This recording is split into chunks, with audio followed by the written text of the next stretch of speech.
There is no other choice. Its three mouths spoke in different tones that created an unsettling harmony.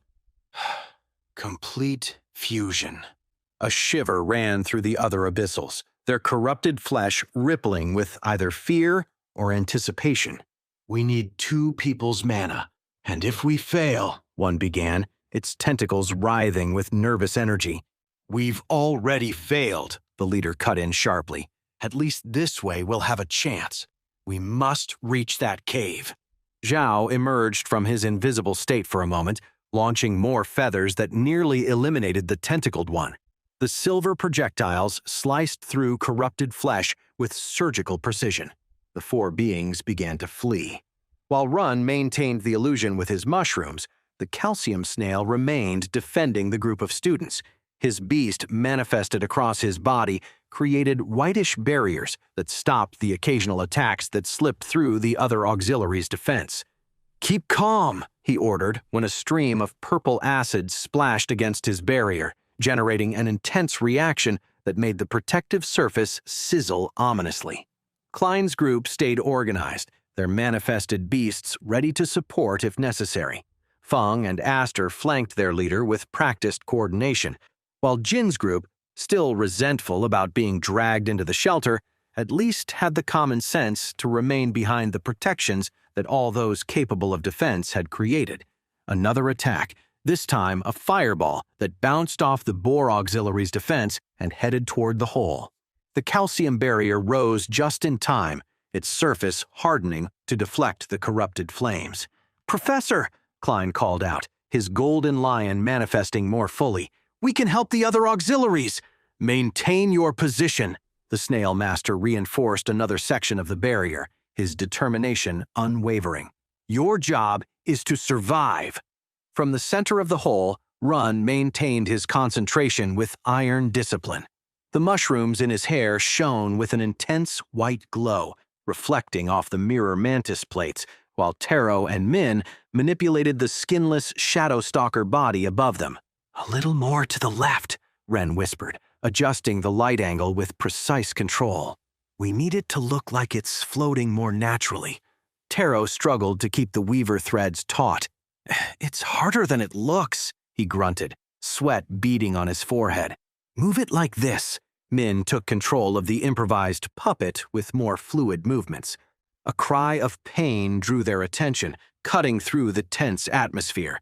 The lynx auxiliary had been struck by one of the abyssal's limbs, a purple myriapod with legs like spears. The corrupted beast had overcome the lynx master's speed, wounding his side, and now turned its attention toward where Ren was manipulating the illusion. The abyssal hissed, its multiple legs moving like poisoned needles. "He's the one interfering with the swarm." The abyssal launched itself toward the hole, but Luna's shadow wolf emerged from the darkness like solidifying ink, its fangs finding one of the attacker's feet with deadly precision. The abyssal screamed in pain, but its speed barely diminished, the numerous long legs of its beast keeping it perfectly stable despite the injury. But that moment was all the lynx auxiliary needed. His manifested claws flashed in a deadly arc, severing two of the myriapod's legs. However, the victory was brief. "Look out!" Ren's warning came too late. The abyssal twisted with impossible speed. The myriapod's legs, transformed into living spears, through the lynx auxiliary's chest and shoulder. Sprayed as the man screamed, his manifested claws losing their gleam. "Teacher!" Min loosened the threads maintaining the floating male illusion.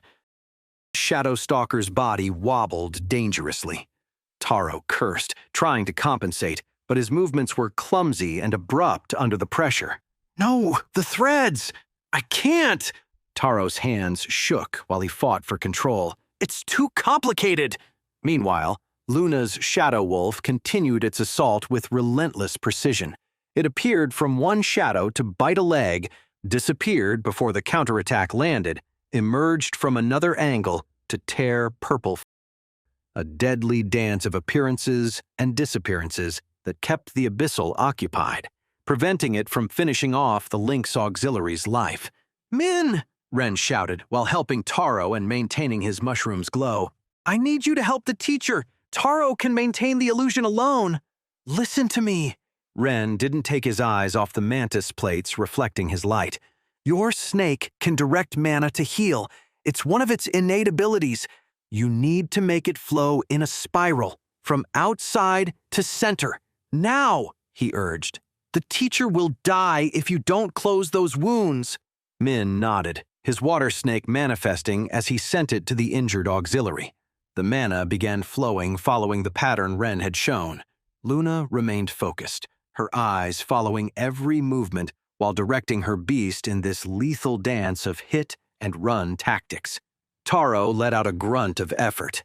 The Shadow Stalker's body tilted dangerously. I can't! Taro's hands trembled violently. It's falling! Focus! Ren adjusted his light angle with desperate precision. We can't lose the illusion now! Min's snake had reached its target. The energy began flowing, seeking the wounds, closing them slowly but steadily. The lynx auxiliary started breathing more easily as the mana did its work. His claws regained some of their luminescence. Min, he whispered hoarsely. You're doing it. Keep going. The abyssal roared in frustration, its legs moving increasingly erratically. Each time it thought it had the wolf, the beast dissolved into shadows, only to reappear at another point. It was like trying to smoke. Luna remained motionless in the corner of the hole, her eyes fixed on the battle, while her beast moved as a perfect extension of her will. A powerful beast, the myriapod hissed, while its legs dodged another wolf attack. But its owner is just a defenseless girl. Luna maintained her impassive expression, her eyes fixed on the battle, while her wolf continued its assault from the shadows. Do you know what's faster than your wolf, little one? The abyssal's legs tensed like coiled springs. Me. It launched itself like lightning toward Luna, completely ignoring the shadow wolf's next bite. The lynx auxiliary, finally recovering enough to rejoin the fight, intercepted the attack with his manifested claws. Luna! He shouted, while containing the spear-like legs. Fall back!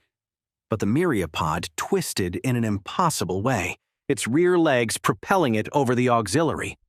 Luna barely had time to blink before the corrupted beast was above her, its legs descending like a rain of...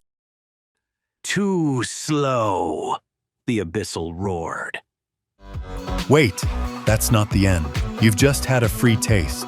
Now get the full story on the Pocket FM app, link in description. Check out our next video and playlist, and don't forget to like, share, and subscribe.